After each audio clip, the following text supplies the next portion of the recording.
Hallo alle zusammen, wir sind endlich in Riga. Saison-Highlight steht an. Coole City, wie immer. Richtig coole Runde, coole Strecke, coole Leute. Diesmal nochmal Tribünen aufgebaut, also wird richtig krass. Ich habe gehört, es kommen sehr, sehr viele Deutsche. Danke jetzt schon mal für den Support, mega, mega cool. An die ganzen Jungs vom SXOC, richtig, richtig cool. Und auch der Rest, der da ist, die Freiberger Jungs sind wieder da. Richtig cool, dass viele so eine lange Reise auf sich nehmen und uns hier zu supporten.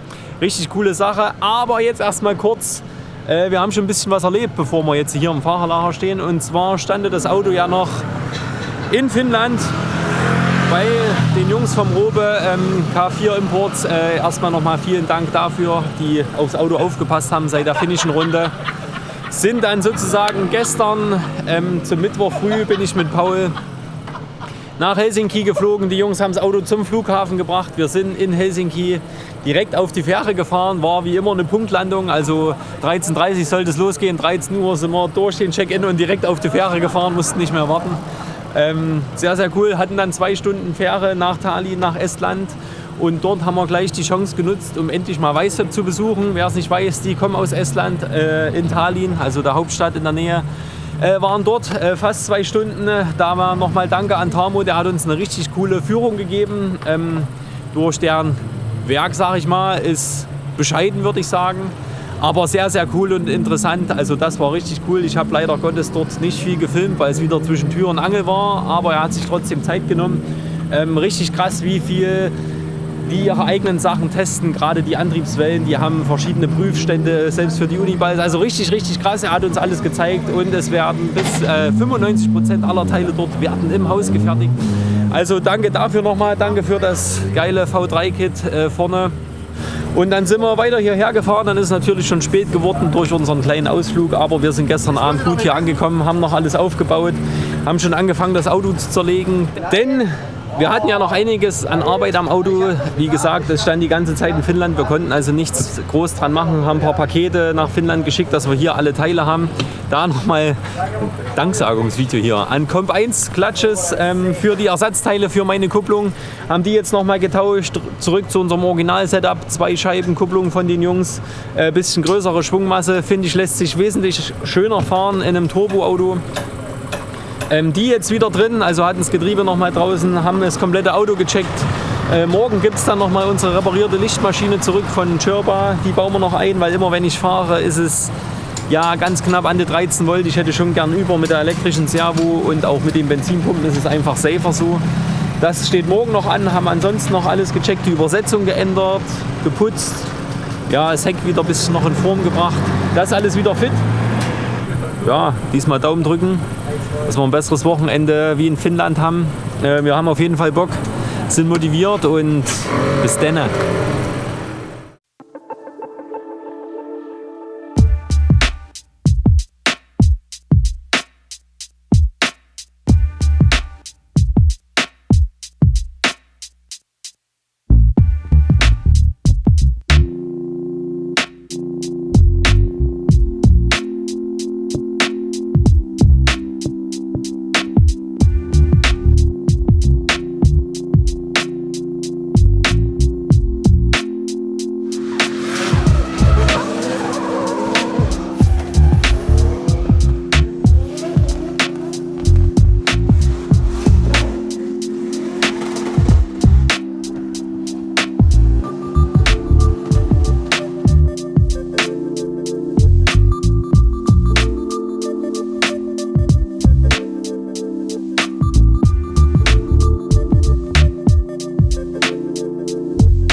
aber wir müssen auf jeden Fall ja über das Knopfbier zu trinken irgendwie.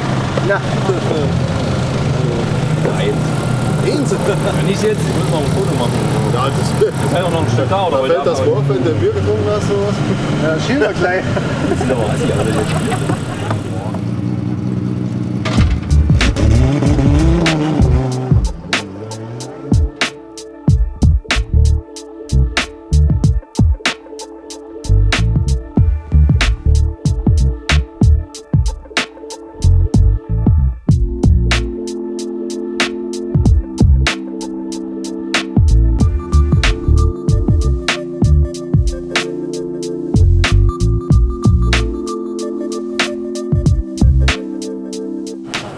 So, Tag 1 Drift Masters ist schon in den Büchern. Wir hatten heute zum Donnerstag einen extra Trainingstag, sehr coole Sache. Leider Gottes haben wir nicht ganz so viele Reifen mit, wie wir gern hätten. Da gab es wieder ein paar Probleme mit der Lieferung. Aber egal, wir hatten heute, wie viele Läufe bin ich denn gefahren? 8? 9? 9 Läufe insgesamt. War ziemlich gut. Ich habe es sehr entspannt angehen lassen, nicht extrem gepusht oder irgendwas. Habe versucht Spaß zu haben, Linie zu finden. Ist auch ganz gut geglückt. Erste Kurve hat man wie immer am Anfang ein paar Probleme. Jetzt zum Ende hin ist es immer besser gelaufen. Jetzt, sage ich mal, sitzt eigentlich so ziemlich die ganze Strecke nur noch die Transition von Clipping Zone 5 dann zur Wand. Da muss ich noch ein bisschen feilen mit runterschalten und ordentlich zur Wand kommen. Ansonsten in meinem vorletzten Lauf habe ich in der ersten Kurve gemerkt, beim Linksfußbremsen immer mehr Gas. Und so gedacht, normal ist da noch ein bisschen mehr. Hab dann gesehen, dass die Turbodichtung kaputt ist. Also wir haben jetzt ein bisschen Arbeit vor uns, aber sollte machbar sein. Mal schauen, wie der Zustand vom Krümmer ist, ob alles noch gerade ist. Aber kriegen wir hin. Ansonsten würde ich sagen, sehr positiver erster Tag. Morgen dann die griffigeren Reifen und Quali. Ich bin mega gespannt. Fühle mich eigentlich ganz gut nach dem Tag. Schauen wir mal, wie es morgen läuft, dass wir es in der Quali wieder ordentlich hinbekommen und in die Top 32 schaffen. Das ist auf jeden Fall das Hauptaugenmerk und dann sehen wir, wie es morgen früh läuft. Also bis morgen.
Zusammen. Tag 2 steht an, Riga Drift Masters.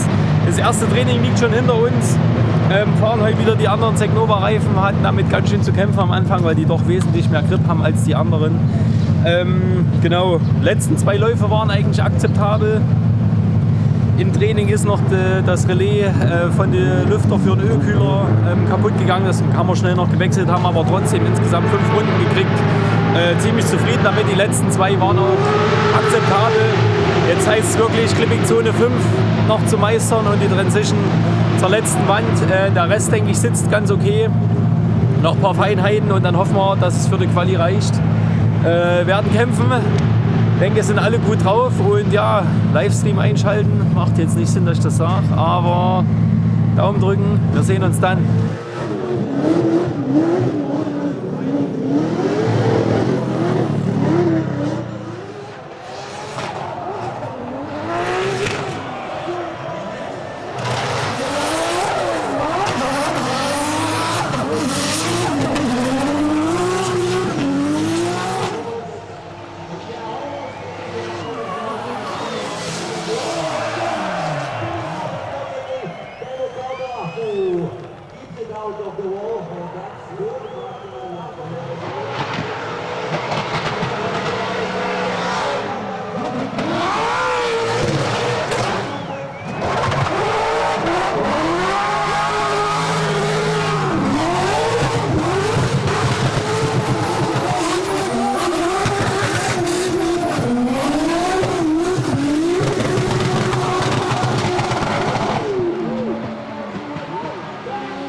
Max Heidrich as he comes off the line, the German driver, the only German driver on the grid, if I'm not mistaken. And he is one of the drivers that can go 100 points and can put it in the wall, but let's see what happens on this one. Yeah, Max Heidrich is going to go for a nice big flick to initiation, dials on the angle. He's always known for that style, that flair, as Heidrich now shallows up the angle, collects that inside zone, dials on the angle for that one outside zone. Look at that big flick, but it hasn't worked out for him. Car gripped up and he had to make a big correction, but he makes it work now as Heidrich gets into his last long outside zone. Back end into it, up against the wall, across the line. Heidrich there, apart from that little wobble, I think that was nice, Dave. That was fast. good. You know, I spoke to Max, I'm not going to say it wasn't after a few beverages in Finland.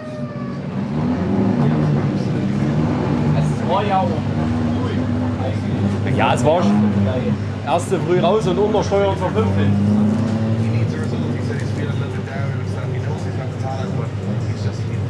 Ich habe mich so gefreut in der ersten Runde. Nein, das ist aber früh raus. Ich wollte sie nicht überschießen, weißt du? Hat mich rausgezogen, war einfach Grip.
The top 32 is Max Heidrich. He got a 68.5, not good enough. Well, a little bit of info. First of 6 drivers that can now knock anyone out of the top 32. Let's see what happens. Heidrich from Germany, clutch kick there into the first corner. Very aggressive, lot of angle. This is pretty on the left foot brake though. It's going to be struggling to get out of this outer zone, which it is. Yeah, and you can see straight away, as soon as those guys now start left foot braking or slowing that car down on those transitions, you can see where it's going to position the car, and he fails to get into the outside zone until the very, very end, and that's going to massively hurt. Yeah, I'm not so confident about that now. No.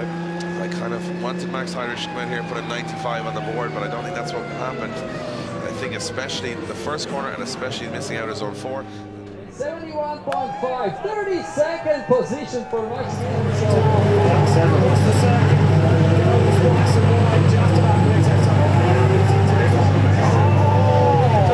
Aber auch spannend heute wieder, ne? Ist es denn schon wieder Sonntag 20:15 Uhr? Reicht trotzdem nicht. Make the same mistake again. Now, can he challenge anyone in that top 32? Can he get himself up there? He's dropped the outside zone. He now handbrakes massively into this.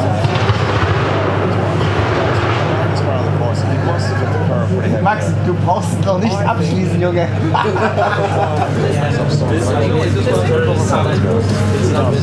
does very well. He finished up the run very nicely. Here we go, breaks it. Mistake of the first one. Can he tidy it up here? Yeah, again, it just seems like something happens. Even he shakes his head. See Max Heidrich, he doesn't know. Better score than Max Heidrich. Well, we're going to find out. Here we go. Score drops in. Yep, 77.5 into 29th position. It won't be the first.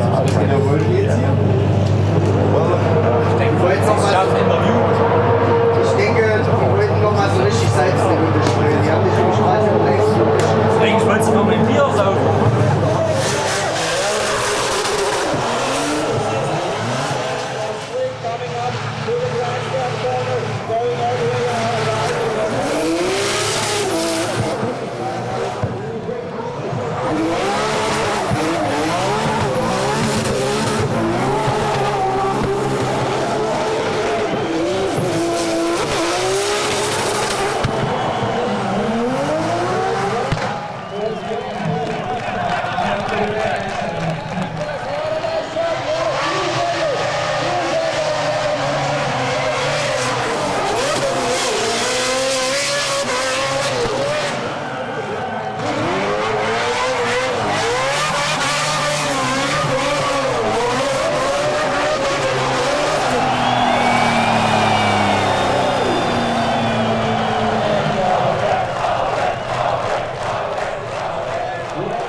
Also, Quali-Tag ist vorbei.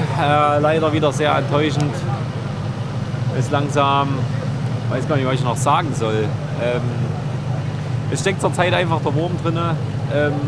Tag war trotzdem mega cool, habe es eigentlich genossen, die Strecke zu fahren. Quali-Läufe kamen leider nicht so raus, wie wir das gern wollten. Ich fand Punkte eigentlich relativ fair verteilt diesmal. Ja, vielleicht hätte man 1-2 Punkte mehr geben können, aber ja, meine Läufe waren alles andere als gut, würde ich behaupten. Wir hatten im Training auf jeden Fall wesentlich bessere. Ich glaube, da ist gerade einfach ein bisschen zu viel los bei Max im Kopf, weil ja, Mitte der Saison Kupplung, viele Sachen am Auto, viele Sachen, die man zusammenkriegen muss, um das hier zu machen. Auf jeden Fall geht die Familie immer vor. Deshalb ist der Struggle mit dem Geld zurzeit real. Aber ich will nicht immer nur rumheulen und sagen hier und da. Es lag definitiv an mir. Ich hätte einfach besser fahren können. So ist es leider. Wir versuchen unseren Scheiß zusammenzubekommen. Ich freue mich jetzt auf jeden Fall schon riesig auf in 2 Wochen Iron Drift King. Ich habe so viel mit den Jungs für das Event gemacht. Oder nicht für das Event gemacht, zusammen mitgeholfen, dass es hoffentlich sehr, sehr gut wird. Ich freue mich riesig drauf, das neue Format, die Strecke dort, die deutschen Fans. Wir haben neuen Merch am Start. Alles für dort, habe mich nochmal richtig in die Kosten gestürzt, die ich eigentlich gar nicht habe, um nur ein paar T-Shirts dort zu haben. Also ihr müsst vorbeikommen, was kaufen und uns ein bisschen zu helfen irgendwo, dass wir die restlichen 2 Runden Drift Masters noch schaffen. Und hoffen, dass beim Iron Drift King wir ein gutes Ergebnis einfahren können. Das erste Mal mit dem Tim zusammen am Start. Das wird richtig, richtig cool. Da freue ich mich richtig. Von daher zurzeit trotzdem sehr, sehr positiv gestimmt, trotz der knappen Sache heute. Ja, super schade, aber so ist es leider Gottes. Eine gute Sache ist, wir hatten eh nicht genug Reifen mit, also müssen wir keine kaufen. Hey. Aber ja, trotzdem vielen Dank an alle da draußen, vor allem meine Sponsoren, die mich auch in diesen schweren Zeiten unterstützen. Egal wie sie heißen, danke, danke für den Support. Danke an alle Fans, wie viele Deutsche hier heute am Start sind, der ganze SXOC, die Freiberger Jungs. Mega geil, danke dafür, dass ihr den weiten Weg auf euch nehmt und uns hier supportet. Mega cool für die ganzen Nachrichten, wie immer. Danke dafür, super dankbar dafür. Und ja, wir bleiben am Ball, wir kämpfen. Das Auto dann jetzt endlich mal wieder nach Hause bekommen. Dort ein bisschen Kosmetik, kleine Upgrades machen und dann in 2 Wochen Iron Drift King. Also seid gespannt. Danke fürs Daumen drücken. Wir versuchen alles Positive aus dem Event zu ziehen. Bin trotzdem noch ein bisschen down, aber wir kommen drüber hinweg. Und bis zum nächsten Mal.